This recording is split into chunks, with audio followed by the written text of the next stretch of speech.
Hello student, how are you. आज हम complex number करने वाले हैं और एनडीए का प्रीवियस ईयर पेपर में जो जितने भी कॉम्प्लेक्स नंबर के क्वेश्चन आ रखे हैं वो हम करेंगे।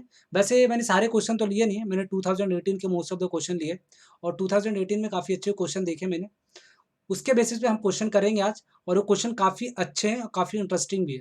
और इसमें कुछ कुछ नए इंपॉर्टेंट कॉन्सेप्ट भी बताऊंगा जिस तरह से क्वेश्चन को ईजिली सोल्व कर सकते हो। ठीक है, तो हम देखते हैं पहला ये पार्ट 4 हम देखते हैं। पार्ट 4 में हम कॉम्प्लेक्स नंबर को देखते हैं। फर्स्ट क्वेश्चन हम ट्राई करते हैं करने का। तो चलते हैं, स्टार्ट करते हैं। फर्स्ट क्वेश्चन में देखो कॉम्प्लेक्स नंबर का है, बट इस क्वेश्चन को थोड़ा सा अच्छे से ट्राई करो।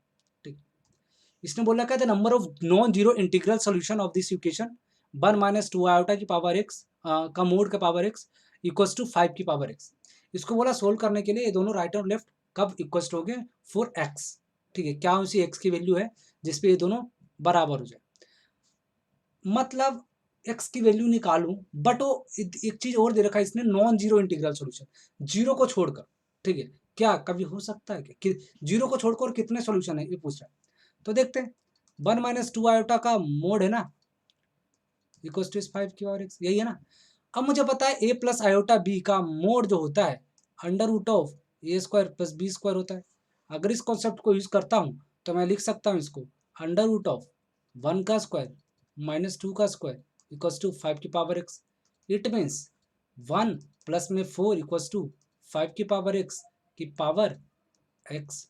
ये आ जाएगा 5 की पावर रूट की पावर एक्स, ये आ जाएगा। और एक्स की पावर 1/2 लिख सकता हूँ, मैं x/2 लिख सकता हूँ इसको। ये आ जाएगा हमारा फाइनल। अब मैं बोल रहा हूँ, अब ये फाइनल इक्वेशन आया है, ये कब दोनों बराबर हो सकते हैं, कब भी बराबर हो सकते हैं क्या? नहीं, एक कंडीशन पे बराबर हो सकते हैं, उसके अलावा कभी नहीं हो सकता है। एक्स इक्वल टू जीरो पे ए 5 की पावर जीरो बन जाएगा और ए भी 5 की पावर जीरो बन जाएगा। इट मीन 1 इक्वल टू 1 आ जाएगा। इसके अलावा कभी ये नहीं हो सकते हैं बराबर, क्योंकि जैसे ही इसको एक्स को वेरी करोगे आधा कर देगा, बट ये उतना ही रहेगा, कभी बराबर होगा ही। तो एक सोल्यूशन हमारे पे एक्स इक्वल टू जीरो है, बट इसने बोला नॉन जीरो से इंटीग्रल सोल्यूशन होना चाहिए। नॉन जीरो इंटीग्रल सोल्यूशन को छोड़ अगर पूछा है, इट मीन हमारे पास कितने सोल्यूशन हो जाएगा, मतलब हमारे पास क्या हो रहा है, नो सोल्यूशन आएगा। हमारे पास नो सोल्यूशन के अलावा एक जीरो है, इसके अलावा कोई सोल्यूशन नहीं होगा। दैट्स मीन ये हमारा तो होगा नहीं, तो इसकी मतलब ये हमारा सोल्यूशन होगा नो सोल्यूशन। जीरो है और नो सोल्यूशन ये लिखा है, ठीक है, जीरो या नो सोल्यूशन। ठीक है, हमारा याद है जीरो का मतलब एक भी सोल्यूशन नहीं है। जिस अकॉर्डिंग टू द क्वेश्चन एक सोल्यूशन है, जीरो। देखो क्वेश्चन समझो, एक सोल्यूशन है, जनरली है इसका सोल्यूशन, बट इसने बोला नॉन जीरो इंटीग्रल वाला बताओ। नॉन जीरो इंटीग्रल वाला बताओ तो इट मीन्स कैसे बताएगा, जीरो को छोड़ के ना। और negative non zero integral, non zero होना चाहिए और इंटीजर भी होना चाहिए, तो ये हमारा एक ही हो सकता है। ठीक है, तो हमारे इसके अकॉर्डिंग हमारा आंसर आ जाएगा नो सॉल्यूशन। ठीक है, अगला क्वेश्चन देखो। ये बोला एक आईआईटी का क्वेश्चन है, जनरली बताऊँ ये आईआईटी का क्वेश्चन आया हुआ है। इसको क्वेश्चन को ट्राई करो, अच्छे से ट्राई करना। ये आईआईटी का क्वेश्चन है और ये आईआईटी का क्वेश्चन मज़ेदार है। 2000 समथिंग में आ रखा, 2002 या 2005 इसके अराउंड आ रखा था। एक क्वेश्चन डिट्टो कॉपी किया गया है। और एक मैं एक चीज़ बता रहा हूँ तुम्हें कि क्वेश्चन तुम्हें करना क्या है। क्वेश्चन आईआईटी के ऑब्जेक्टिव वाले क्वेश्चन जो है, 1 मार्कर जो क्वेश्चन है, 1 मार्क के हैं, सिंगल चॉइस जो है, उस क्वेश्चन को करना। वो एनडीए में काफ़ी हेल्प करेगा तुम्हें। ठीक है, तो सारे क्वेश्चन करने की ट्राई करना, उससे तुम्हें कई क्वेश्चन डिट्टो मिल जाएगा। जेई मेंस के भी क्वेश्चन कर सकते हो, जेई एडवांस के भी क्वेश्चन करना। जेई एडवांस के कर सकते हो अगर तुम्हारी चॉइस है, बट उतना ज़्यादा हार्ड नहीं करना चाहते तो मत करो। बट जेई मेंस के तो क्वेश्चन तुम्हें करना ही होगा।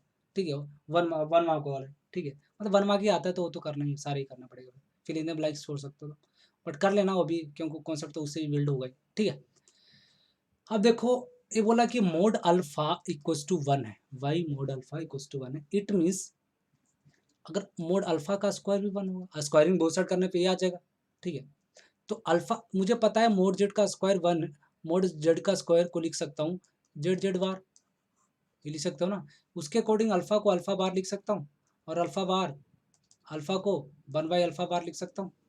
ठीक है, 1/अल्फा बार लिख सकता हूँ। अब इसको मैं सब्सटीट्यूट करता हूँ इस एक्सप्रेशन में, अल्फा माइनस बीटा, ऊपर वाले में सब्सटीट्यूट नहीं कर रहा हूँ।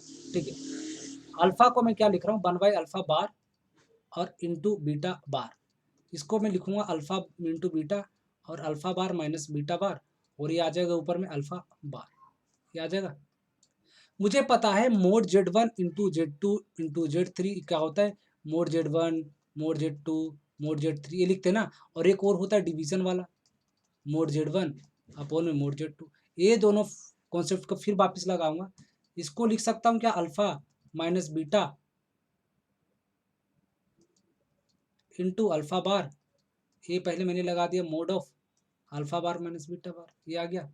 इसको फिर मैं वापस लगा रहा हूँ, फिर मैं वापस लगाऊंगा इसको, अल्फा बार माइनस बीटा बार, अल्फा माइनस बीटा का मोड इंटू अल्फा बार अपोन में अल्फा माइनस बीटा बार, ये आ जाएगा। ये मुझे पता, एक चीज और कॉन्सेप्ट लगाता हूँ, मुझे पता है z bar equals to mod z होता है, मोड कॉन्जुगेट का मोड निकालो और उसको कॉम्प्लेक्स नंबर का निकालो, दोनों बराबर होता है। या फिर एक चीज और बोल सकते हो, इसको मैं ए लिख सकता हूँ, इसको थोड़ा और अगले पेज पे लेकर आता हूँ, alpha minus beta alpha bar upon में अल्फा माइनस बीटा बार पूरा लिख सकता हूँ ना। Z1 माइनस Z2 पे बार जो होता है ना, इसको Z1 माइनस Z2 बार लिखते हैं, ये प्रॉपर्टी होता है, उसके अकॉर्डिंग मैंने ये लिख दिया। और मैं इसको फिर सेपरेट कर लेता हूँ, अब इसको उसके अकॉर्डिंग प्रॉपर्टी मैंने ये वाला लगा रहा हूँ, अब लगाने जा रहा हूँ ये वाला, ठीक है, z bar equals to mod z, तो ये वाला z bar mod z, z bar का mod equals to mod z, तो उसके अकॉर्डिंग मैं लिख सकता हूँ अल्फा, इसको लिख सकता हूँ, इसको बार है उसका मतलब सेम हो जाएगा और इसका मतलब ये हो जाएगा, ठीक है, इसको सिंपली लिख सकता हूँ, ये दोनों बराबर होते हैं, इट मीन्स ये दोनों कट जाएगा और मोड अल्फा आ जाएगा, मोड अल्फा की वैल्यू 1 दे रखा है, दैट्स इट, मोड अल्फा की वैल्यू 1 दे रखा है, दोनों कट के आ जाएगा हमारे सिंपली आंसर 1, ठीक है। काफ़ी इंटरेस्टिंग क्वेश्चन था, देखो इस तरह से मॉडिफाई करना होता है, ठीक है, इस तरह से मॉडिफाई करके हमने आंसर लिया दिया, हमारे पास आंसर क्या आ गया 1, हमारा क्या आ गया 1 आंसर, ठीक है। अगला क्वेश्चन देखो, ये क्वेश्चन करने का दो तरीके, एक तरीका जो तुम्हें जनरली पता होगा क्या, कि भाई हम इस क्वेश्चन को कैसे करेंगे, बताओ। इस क्वेश्चन को तुम इस तरीके से कर सकते हो कि भाई 4 से 4 से डिवाइड करके जो रिमाइंडर आएगा उसके अकॉर्डिंग हम लिख देते हैं, वो जो तुम्हें प्रॉपर्टी पता है, ठीक है। दूसरा प्रॉपर्टी मैं बता रहा हूँ तुम्हें ये, कि भाई कंसेक्यूटिव पावर ऑफ आयोटा होता है ना, कंसेक्यूटिव 4 अगर होते हैं ना, 4 टर्म्स, 4 कंसेक्यूटिव टर्म हो गए ना, इसका सम अगर निकालोगे ना, इस पूरे का सम, तो इसकी वैल्यू क्या होता है, 0 आता है, ये ध्यान रखो, इसका आंसर क्या आता है 0। एग्जाम्पल देता हूँ, iota iota square iota Q plus iota 4, ये 0 होता है, आयोटा 6 7 आयोटा 8 आयोटा 9, ये भी 0 होगा, कंसेक्यूटिव हो गया ना, आयोटा 12 आयोटा 13 आयोटा 13 14 15, इन सभी का सम करोगे ये भी 0 आएगा। इसी के अकॉर्डिंग अगर मैं बोलूँ आयोटा की पावर 1000 प्लस आयोटा की पावर 1001 1002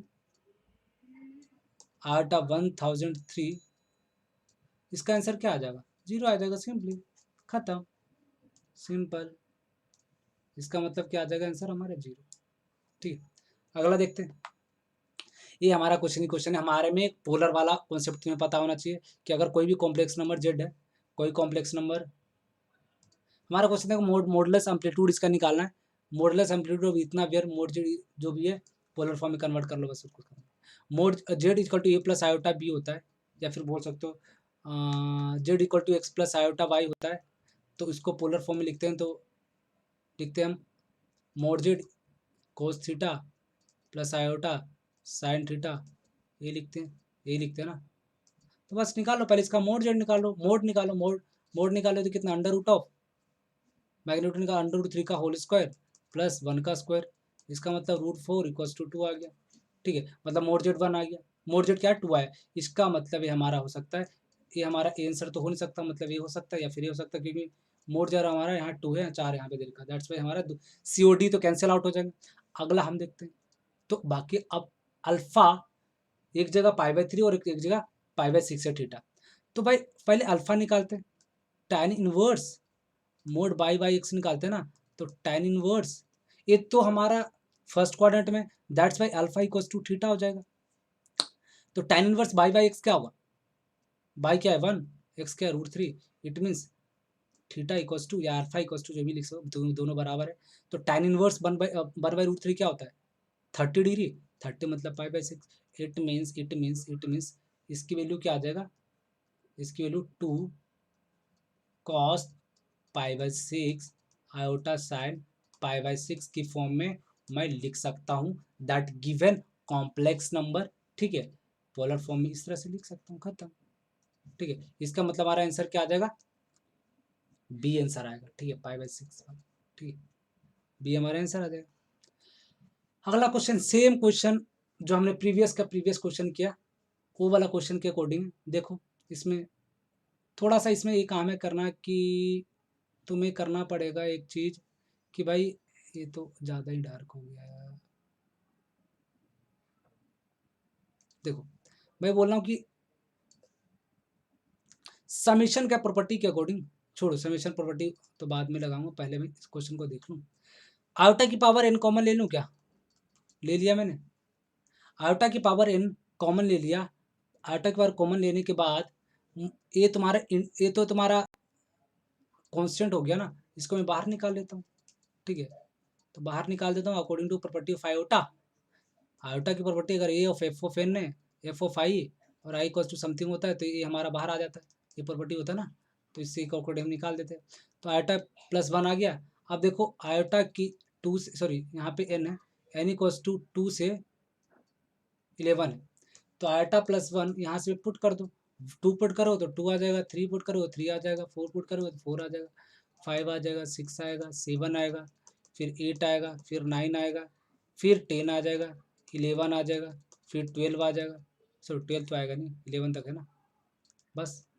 अब मैं तुम्हें पहले बात बता रखा था कि भाई 4 कंसेक्यूटिव वाले का तो सम हो जाएगा 0 1 2 3 4, फिर ये 7 6 7 8 9। ठीक है, तो ये 0 हो गया और ये 0 हो गया। ठीक है, अब ये दोनों बच जाएंगे, तो इसको लिख सकता हूँ आयोटा 1 और आयोटा 10 प्लस आयोटा 11। आयोटा 10 क्या होता है ये बताओ मुझे? आयोटा 10 क्या होता है? आयोटा 10 को लिख सकता हूँ क्या? आयोटा 4 का स्क्वायर इंटू आयोटा 2, और ये तुम्हारा 1 हो जाएगा, आयोटा स्क्वायर आ जाएगा, आयोटा स्क्वायर -1। आयोटा 11 की बात करूँगा तो iota 4 square iota q, it means iota q आ गया answer, which is equals to minus iota. ठीक है, तो इसका मतलब हमारा क्या आ गया? इसका मतलब हमारा क्या आ गया? इसको लिख सकता हूँ आयोटा +1 और -1 माइनस आयोटा, यही आ गया ना, -1 माइनस आयोटा। तो अब मैं इसको लिखता हूँ 1 प्लस आयोटा और माइनस आयोटा -1। ठीक है, तो माइनस कॉमन लेता हूँ, क्या आ जाए? 1 plus iota, 1 plus minus iota, 1 plus iota आ जाएगा, 1 प्लस आयोटा का होल स्क्वायर हो जाएगा। इसको अगर a प्लस बी का होल स्क्वायर का अगर फॉर्मूला लगाता हूँ तो हमारा क्या आ जाएगा? ये आ जाएगा। तो मैं इसको लिख सकता हूँ 1 प्लस आयोटा स्क्वायर प्लस में क्या आ जाएगा? 2 आयोटा।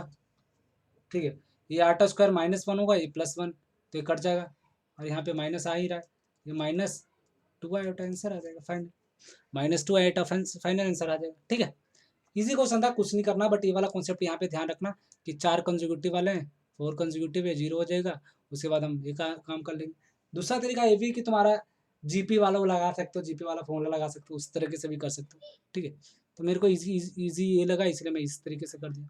ये देखो, एक क्वेश्चन देखो एनडीए में, पहले बता रहा हूँ मैं, झूठ नहीं बोलूँगा। ठीक है, ये क्वेश्चन एनडीए में नहीं आ रखा है, एनडीए में आ नहीं रखा है। ठीक है, एनडीए में आया नहीं है, तो तुम्हें ध्यान रखना, एनडीए में नहीं आया हुआ है क्वेश्चन, बट ये क्वेश्चन काफ़ी अच्छा है, तो करते हैं ट्राई।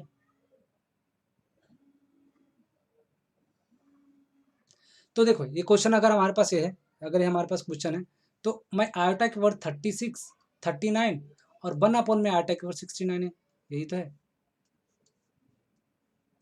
ठीक, तो आयोटा 39 है तो 4 से डिवाइड कर लो ना, सिंप्लीफाई करने के लिए, तो क्या आ जाएगा बताओ? 9 36 और 3, तो मतलब आयोटा की 3 आ जाएगा, क्योंकि रिमाइंडर लिखूंगा डायरेक्ट। फिर 4 से इसको 69 को डिवाइड करो, क्या आ जाएगा? 1 4 2 9 7 28, ठीक है। तो तुम्हारा 1 में आयोटा आ गया, मतलब 1 रिमाइंडर था इसीलिए। आयोटा की क्यों माइनस आयोटा होता है, +1 बाय आयोटा। अब इसको सिंप्लीफाई कैसे करोगे, ये मल्टीप्लाई कर दो आयोटा से, माइनस आयोटा और प्लस में iota, iota square which is equals to minus iota, क्योंकि आयोटा स्क्वायर -1 आ जाएगा ना, इट मीन्स -2 आयोटा। इसका मतलब आंसर हमारा क्या आ जाएगा, सी आंसर हमारा करेक्ट ऑप्शन होगा, सी हमारा करेक्ट ऑप्शन होगा, ठीक है। ये क्वेश्चन देखो काफ़ी अच्छा क्वेश्चन है। ये हमारा इस ज्योमेट्री का पार्ट थोड़ा सा आ जाता है, कोऑर्डिनेट ज्योमेट्री कॉम्प्लेक्स नंबर में ये आता है ज्योमेट्री पार्ट थोड़ा सा। तो ये ज्योमेट्री वाला पार्ट थोड़ा ध्यान रखना कैसे कर रहा हूँ, कैसे हैंडल करना है बता रहा हूँ। कोई भी क्वेश्चन हो, कोई भी क्वेश्चन है किसी तरह का बोले, अगर उसने बोला कि सर्कल बन रहा है, पैराबोला बन रहा है, स्ट्रेट लाइन बन रहा है, क्या बन रहा है क्या नहीं, तुम्हें कुछ नहीं करना, सिंप्लीफाई इजीली बता रहा हूँ, जब तुम्हारे पास कोई काम नहीं कर रहा दिमाग तब, ठीक है। एक्स को ना, जेड को एक्स प्लस आयोटा वाई से रिप्लेस कर दो बस, और उसको सोल्व कर लो। तो z equal to x plus iota y जब पुट करूंगा तो मेरा क्या आ जाएगा, ये आ जाएगा एक्स प्लस आयोटा वाई +1 का मोड का स्क्वायर, ये 2 आ जाएगा। अब यहाँ पे x-1 रियल पार्ट हो गया और यहाँ पे इमेजिनरी पार्ट ये आ गया। उसी तरह यहाँ पे x+1 रियल पार्ट आ गया और ये इमेजिनरी पार्ट आ गया, ठीक है। अब मैं मोड का इसके मोड जेड निकाल लेता हूँ। मोड जेड क्या होता है, √ऑफ x-1 का होल स्क्वायर प्लस वाई का स्क्वायर। इसका भी स्क्वायर दे रखा तो मतलब रूट कट जाएगा, रूट गायब हो जाएगा, स्क्वायर रूट। अब यहाँ पे ये लिखूंगा x+1 का होल स्क्वायर प्लस में वाई स्क्वायर इक्वल्स टू 2, ये आ जाएगा। अब देखो मुझे बताओ, अब मुझे बताओ, इसका स्क्वायर करूंगा तो x² + 1 - 2x प्लस में वाई स्क्वायर, फिर यहाँ पे x² + 1 प्लस में 2x प्लस में Y square equals to 2। 2x और 2x कट जाएगा, 1 1 2 हो गया, ये 2 से इधर गायब हो जाएगा। तो x² + वाई स्क्वायर 2 टाइम्स आ गया 0, तो x² + y square equal to 0 आ गया। क्या ये equation of circle whose radius 1 है क्या, बताओ, नहीं। पहला ऑप्शन जो इसने बोला है, पहला दे रखा है, पहला इसने बोला कि रेडियस सर्कल, इक्वेशन का सर्कल है, रेडियस 1 है, नहीं। अगर ये 1 होता ना यहाँ पे, तब मैं बोल सकता था कि भाई हाँ, फिर रेडियस 1 है, इक्वेशन ऑफ सर्कल है और रेडियस 1 है, बट अदरवाइज तो है नहीं, पॉइंट सर्कल है। तो इसका मतलब ये तो पहला गलत है। सेकंड, स्ट्रेट लाइन बोल रहा है, स्ट्रेट लाइन तो है नहीं ना, ये स्ट्रेट लाइन होता तो ax + by + c की फॉर्म में होता है, ठीक है। y = 2x + 3 y = 5x- इस टाइप में होता है, ठीक है, इस फॉर्म में होता है। तो इस फॉर्म में तो है नहीं, इस क्वाड्रेटिक टाइप में हो गया, ठीक है। तो ये बोल सकते हो ये भी नहीं होगा, ठीक है। तो यानी फर्स्ट और सेकंड तो होगा नहीं। थर्ड बोला ऑर्डर पेयर ऑफ 0,0, थर्ड वाली बात कर सकता मैं बोल सकता हूँ कि ए भाई एक पॉइंट आएगा, इतना का 100% है। एक चीज और ध्यान रखना, x² + y² = 0 कभी हो सकता है, नहीं, नेवर। क्योंकि दो स्क्वायर टर्म्स कभी जोड़ के कभी 0 दे ही नहीं सकता, प्रोवाइडेड इफ x = 0 और y = 0 ना हो। अगर तुम्हारा x = 0 y = 0 के अलावा कुछ भी हो जाए ना, तो कभी सेटिस्फाई नहीं करेगा। इट मीन्स x = 0 और y = 0 एक सॉल्यूशन है, इसके अलावा कोई सॉल्यूशन नहीं है इसका, इस एक्सप्रेशन का, इस इक्वेशन का, सॉरी। तो ये वाला तुम्हारा x 0,0 क्या आ जाएगा, एक हमारा क्या आ जाएगा, ऑर्डर्ड पेयर आ जाएगा। इट मीन्स हमारा सी आंसर हो सकता है, ठीक है। नॉट मतलब कोई सा नहीं है, नन ऑफ द अबव, तो हमारा आंसर क्या आ जाएगा, सी आंसर, ठीक है। सी हमारा क्या आ जाएगा आंसर। तो हमारा ये था आज का, आज के कुछ इंपॉर्टेंट क्वेश्चन और कॉम्प्लेक्स नंबर के। अगली बार मैं किस टॉपिक से तुम्हें क्वेश्चन चाहिए वो कमेंट में मुझे बताना, किस टॉपिक का क्वेश्चन लाऊं मैं, किस टॉपिक का क्वेश्चन लाना है मुझे। इस बार तो कॉम्प्लेक्स नंबर का लाए, पिछली बार कौन से टॉपिक का मुझे क्वेश्चन लाना है, 10 क्वेश्चन लाऊंगा मैं, बहुत अच्छे अच्छे क्वेश्चन, एनडीए के प्रीवियस ईयर के क्वेश्चन होगा, प्रीवियस ईयर का पेपर क्वेश्चन होगा, या फिर कुछ बहुत अच्छे क्वेश्चन होंगे, ठीक है, बहुत ही अच्छे क्वेश्चन होंगे, IIT वाईटी के होंगे। और मैं या फिर मैं सेल्फ क्रिएट करूँगा, ठीक है, थोड़े बहुत सेल्फ क्रिएट करूँगा, ताकि तुम्हें इंटरेस्टिंग लगेगा वो क्वेश्चन जो कभी तुमने नहीं देखा हो, इस तरह से क्वेश्चन करूँगा। तो ध्यान मुझे बताना, कमेंट में लिख के बताना या ग्रुप में मुझे बताना कि मुझे इस इस चैप्टर का मुझे क्वेश्चन करवाना है अगली बार, ठीक है। तो उससे मैं अगले चैप्टर से अगली बार मैं उस चैप्टर का क्वेश्चन लूँगा, 10 क्वेश्चन, ठीक है? तो कमेंट में लिख देना जो भी तुम्हें डाउट है, जो भी तुम्हें पूछना है, जो भी तुम्हें आगे पढ़ना है, ठीक है? उसके रिलेटेड मैं करवा दूँगा, टेंशन मत लेना। और सब्सक्राइब कर देना चैनल को ज़रूर, अगर तुम्हें कुछ भी थोड़ा बहुत भी अच्छा लगा है, इस कुछ कंटेंट तुम्हारे लिए कंटेंट अच्छा था या तुमने कुछ सीखा है, तो ज़रूर चैनल को सब्सक्राइब कर देना, शेयर कर देना अपने फ्रेंड को, ठीक है? तो अभी तक के लिए इतना रखते हैं, कल फिर हम नया क्वेश्चन नए टॉपिक लेकर आएँगे, नए क्वेश्चन लेकर आएँगे, ठीक है? और एनडीए के प्रीवियस ईयर पेपर में पार्ट 5 करेंगे हम, ठीक है? पार्ट 5 करेंगे और जब तक के लिए हम बाय बाय, ठीक है? Take care, thank you.